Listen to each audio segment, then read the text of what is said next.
Welcome to Bean Stuff. Where are you today, Dad? You're not here. I'm not.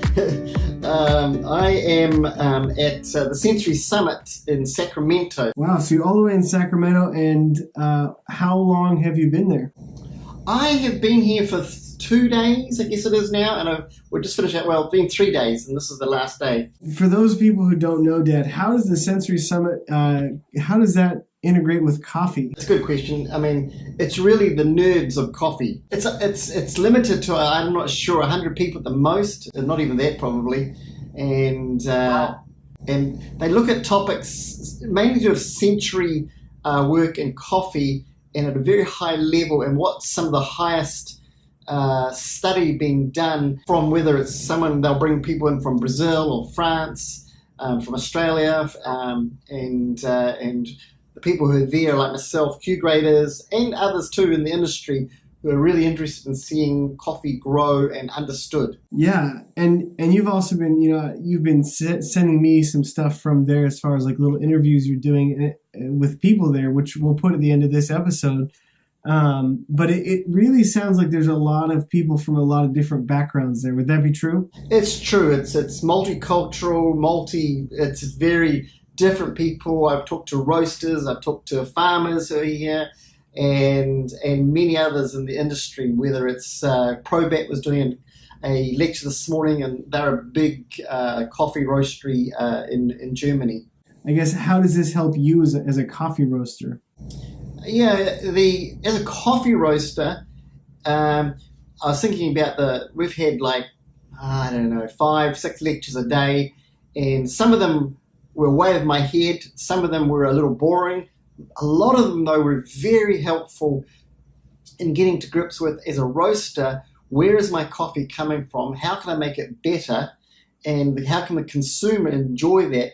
And it's sort of bringing together a whole lot of folk who allow me, as a roaster, and with my part in it, to do a better job, not just with the quality, although that's a big part of the Century Summit, but also how can we help farmers understand quality.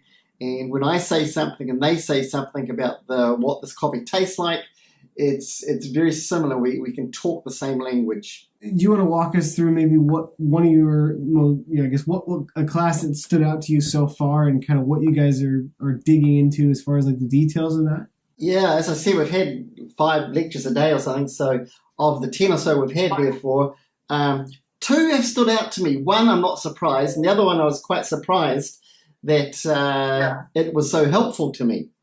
And just to give people an idea of when you say lecture, how long are these lectures? Lecture is typically 1.5 hours, and within that lecture, there's a lot of they lecture. They put a lot of notes on the Dropbox for us to look at, and there's usually a practical aspect of it as well, which we do in the lecture room. And it's usually tasting coffee that's been roasted different ways, and we taste it and we analyze it and we give feedback, and we find out, when you roast coffee, and that was one we did today in a roasting class, looking at if we start, if the roasting profile, if we change that, does that change the taste of coffee? And we'll finish at the same point, so at the exact same time of every roast, and it ends in the exact same color every roast. But how we got from point A to point B was quite different. And we tasted 3 different ways it got to point B, which was finishing at 10 minutes, 12 minutes, the same color. And what were the differences? And there were significant differences, helping us understand what we do as a roaster in this particular class has huge impact on the aroma and on the tasting of coffee. Interesting. Wow. And for you, like going to work next week, what kind of things are there things that you want to take from this weekend and start to implement in what you do every day? There will be. It'll need to take a little assimilation, because there's a lot of information given to us, and I've already started going through some of the stuff. I've got a notebook that's just full of notes of what we've been doing. The class that took me by surprise, and I wasn't expecting it to be good. In fact, I was walking from my hotel to the place we had the lecture. It was about 10 minutes. And I was talking to a lady. I wasn't quite sure who she was. Lovely person. We had a great chat about different things, food we like, etc. And she was from Brazil. And when we started the lecture, she got up and lectured the whole class. I thought, wow, I was just talking to you. Fabinho Carvalho, she's from the postdoctorate University of Sao Paulo in Brazil. And lovely lady, very down to earth. And I looked at in my book and what she was going to talk about, and she says science shows us that what we touch, see, and hear can dramatically affect what we taste and smell. And it was an interesting class. I've got in front of me here a bit of sandpaper of all things, and what then we had some earmuffs on, and she had already given us two different soundtracks to listen to. The first one we listened to, and it was sort of this noise. And then the second one was one that was much smoother, sort of easy listening music. And I've sent those to you actually. And we tasted the same coffee, and it was really interesting. The whole class, the one that had the had a very different. We tasted different things into it in that cup than what we tasted when we were listening to the different style of music. She was trying to show us that other external things that are happening to us have a huge impact on our tasting abilities. And so you remember listening to different types of music but tasting the same coffee? Exactly, same coffee, that's right.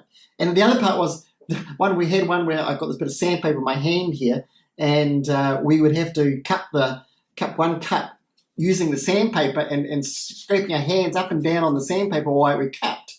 And the other one, we didn't do that. And I noticed different things in the cup, as did all the others in the classroom. It suddenly, even though it was the same coffee, it changed our perception of that coffee. The takeaway is don't sand walls while you're having a cup of coffee. She had 3 cups. One was a tulip cup, one was an open sort of cup, and the other was I'm not sure what you call it. It was like 2 different shapes. Looked like a flower pot on the top of a flower pot or something. And her statistical, all the people that, I don't know, hundreds of people she tested on it with, found no one liked it in the flower pot like cup, because it was the exact same coffee, but they way preferred the open or the tulip to this one, because the shape of it put them off. Then she did things with colour, and it was just really intriguing. And if we change apples and make them blue, and you suddenly don't like apples so much because it's blue. It's the same taste, but if you change the color back to green, suddenly they like them again. Well, and it makes me think also of just like coffee shops, how we all probably have a certain coffee shop or coffee shops that we like, and how the way that the atmosphere is created in those spaces can be so important to how you drink your coffee. Exactly. Yeah.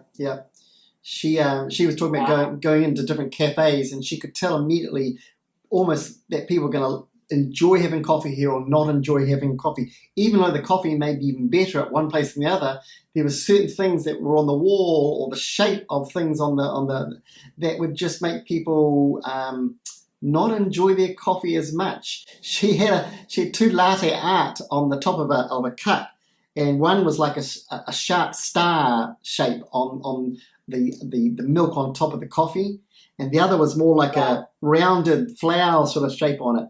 And people tasted both those coffee exactly the same, and they always said the one with the rounded flower shape tasted way sweeter than the sharp star one, and yet they were exactly the same coffee. Dad, over the weekend, were there any other highlights or standouts for you that really, really got your brain going? Yeah, I was looking through here, and one of the first ones we had, I had done a little bit on this once before, and I think we may be even doing a podcast perhaps with the World Coffee Research.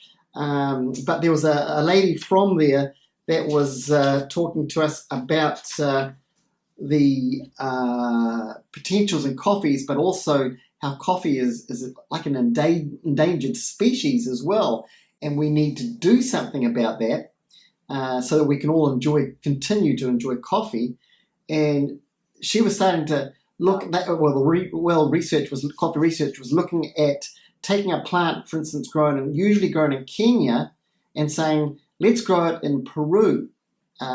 and they did this for there was 23 different or 35 different plants, and they took them to 23 different countries, and they've got these plots, these research plots, that they're trying to grow them in different countries to where they normally grow them. And that's a pretty powerful thing. I don't know if I knew a lot about it before looking at World Coffee Research, but there really is the possibility that if nothing's done, coffee will, not really be around that much longer. One other question I have for you is, have you been able to get any good coffee while you've been down there? That's always a bit of a difficulty when you go to another place in a hotel and you wonder if you're going to get good coffee.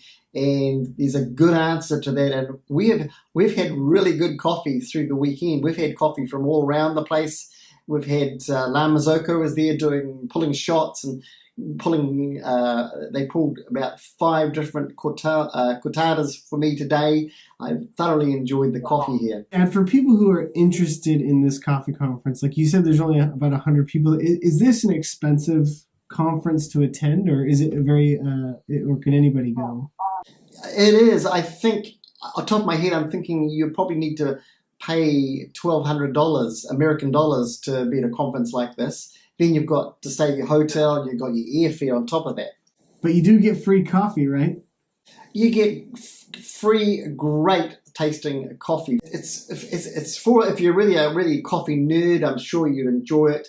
I am a coffee nerd, but also it's my job, my career, and I want to progress in that, in the sense of I want to be, what I'm doing as a roaster, I want that to be helpful to the consumer. They get a good product. I want to be helpful to the farmer, that they're also getting a good deal in terms of if they're producing a good quality. I want to make sure that they're getting a good lifestyle because of that. And Dad, if people wanted to check out the Sensory Summit or kind of learn more about it, what would be the best? Would the best way be to just go to their website, or what's the best way to learn about more of what they're doing? It is the website. It's the SCA. You can go to their website as part of the Roasters Guild, the Coffee Roasters Guild. You could type in Sensory Summit, I'm sure, in Google and find certain things there too. I'm excited to hear some of the interviews that you've been doing as well with some of the people you've been meeting down there.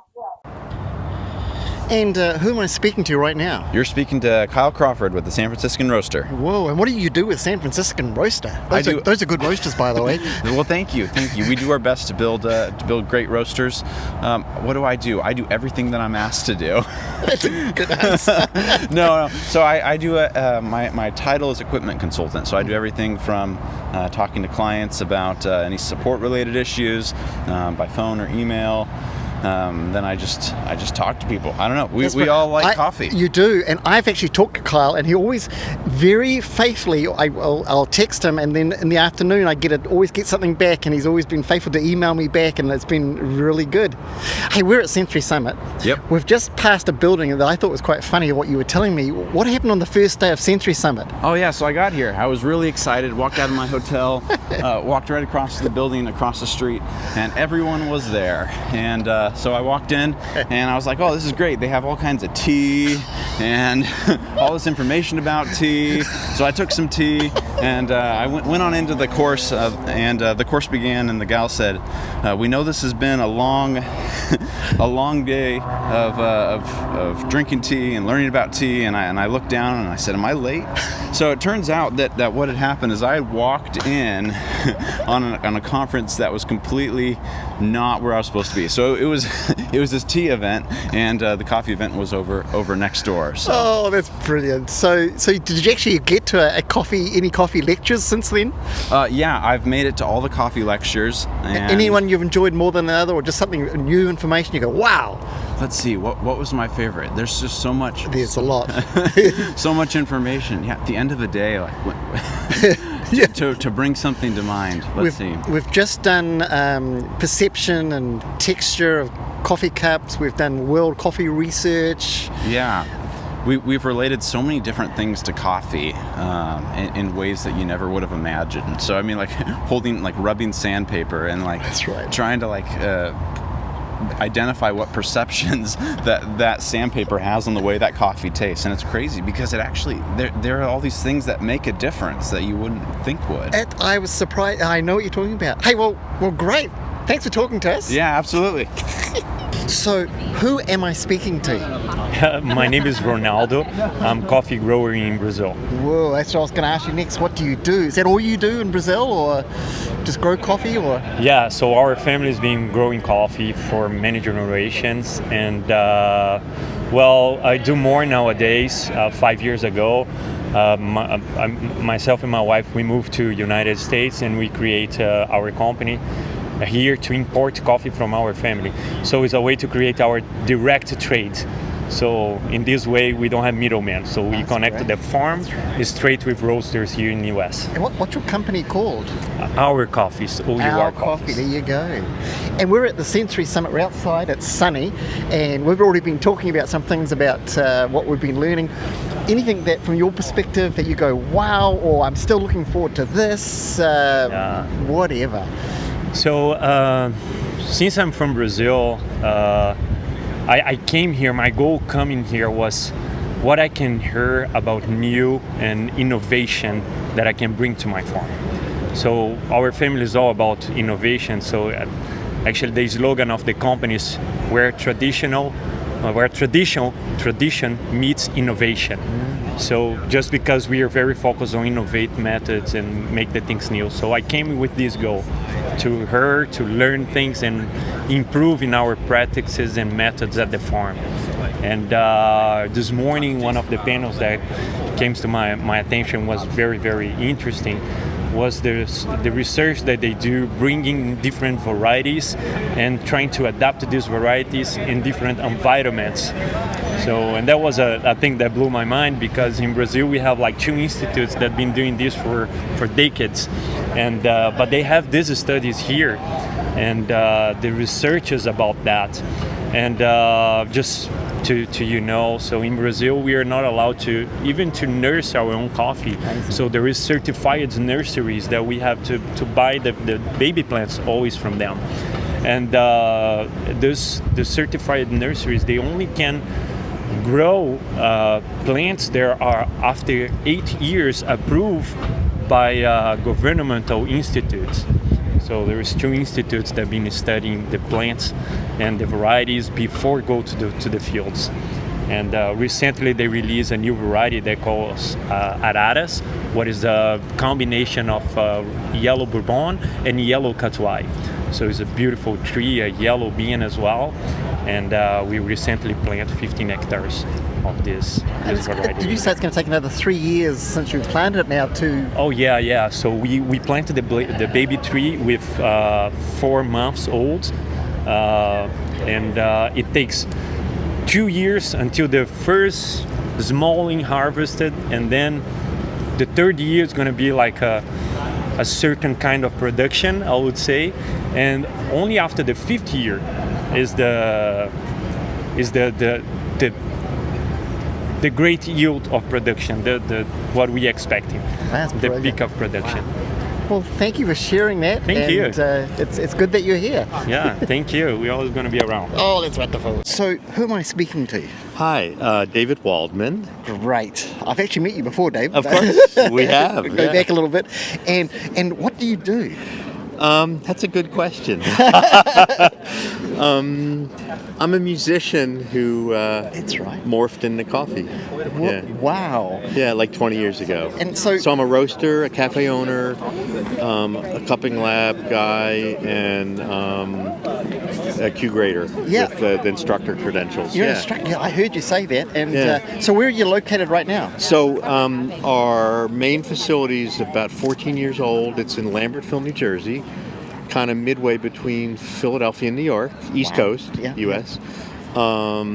And then our other cafe is in Princeton, near the university. Wow, there you go. And you were just telling me about, I was really intrigued by Miramar, what you were doing there just very recently. Yeah, well, 2 years ago. 2 years ago? And give us a really brief sort of... So the Coffee Quality Institute recruited a handful of Q graders to assist on a USAID and WinRock-based project in Myanmar, in the remote Shan province up north. Almost close to China, you were saying? Yeah, it's not far from the Pu'er, from China, like very close. And we were teaching growers how to taste. Wow. Like, Is that the first time they've done that? Yeah, well, the project was a 5-year project. I came in towards the second year, so they had done a little bit of tasting the first year with another group of people. Wow. And the idea was to broach agronomy and tasting, and there were some agronomists there who were very skilled at how to change farming practices to basically make your coffee taste better so you can make more money. Wow. Simple concept, but, And you quite comprehensive. You said something, you changed them from natural to washed, and you said, I'll buy your coffee if you do washed. And did they do it? Yeah, I get like a pallet a year of their wash. And what was the flavor like, you said? It's a really unique, it's raisin, tamarind, a little bit savory, almond, cinnamon. Yeah, delicious coffee. Wow. And all their coffees that before that time had been in the 70s are now solid 84, 5, and 6. Brilliant. Yeah. One last and mostly women farmers. That was our focus. Okay. Yeah. We're at Sensory Summit. What's one thing you go, wow, I didn't know that before. I really enjoyed hearing that again. Yeah. Just one thing now. The multisensory. When you say that, what do you mean? So there was a presentation from a neuroscientist who's relatively new to coffee, who showed the influence of cup color, texture, sound, how it can affect the perception of acidity, sweetness, bitterness, mouthfeel, etc. Well, and it's something we're aware of because we're trained as cuppers to put ourselves in a deprivation tank. And here she's on the opposite side of the spectrum going, well, here's how you can sort of manipulate the outcome. It's a spooky thought. But yeah. Is that the one with sandpaper in one hand? Yeah. And then you rub sandpaper in one hand and you cup it, and before you know it, the mouthfeel is not as sweet, it's rough, it's not buttery, it's bitter. Yeah. Yeah, it's fascinating. Oh, wow. I call it, I was talking to her about it, I call it the psychosensorial component. There you go. Yeah. Hey, thank you so much. You're welcome. Thank you. And of course, good to see you. Oh, Yeah. so who am I talking to? I'm James Carter. James Carter. And what do you do, James? Well, Paul, I've been a coffee roaster for a while. I've been in coffee for 25 years. That's longer than me. Wow. Well, there you go. Well, I started in the I don't know, mid 90s in Sydney. What was the coffee scene like then? There wasn't really a coffee scene. Yeah, this is when I started meeting people that were coming back from the States and they'd gone across to like seek sort of their I don't know, follow their dream, I guess, and work out what coffee was happening. It was all based around the SCAA and so on. Obviously, the American coffee scene wasn't a big thing then. Especially was just really maybe 10 years old, maybe 20, I'm thinking. Yeah. So, but I just happened to be in the area where all these people were coming back, and so I've known these guys for years. And the coffee scene in Australia is, people probably aware, is actually pretty big. So I need to ask you, what's the coffee scene like in Australia today? It's funny you should mention that. It's a little.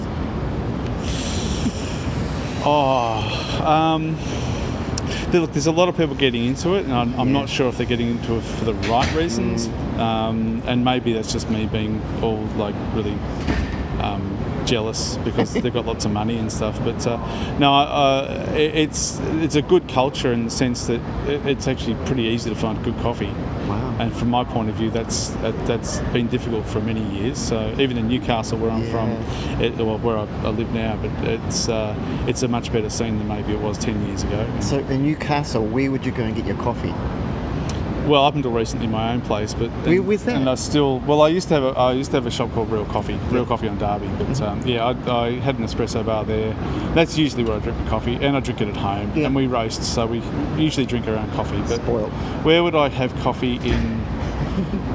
Probably Drift, which we now supply coffee to. So Drift Diner in Merriweather. So that's where I'd probably go. And I don't usually pay for it there, so that's even better. Yeah. And we're at Sensory Summit. I think we've got one more lecture to go. We have.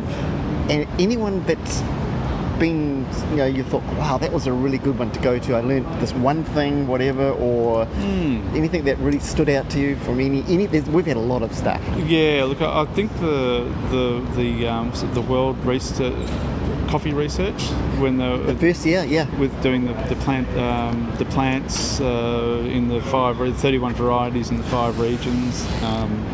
I mean, it's all a bit of a blur. That I think I have jet lag. I don't know, but this whole experience for me, it's like the sensory summit, but leading up to it, coming back to the States for the first time in 30 years and stuff. But that particular thing it was incredibly interesting and from the point of view of understanding how little we actually know about coffee.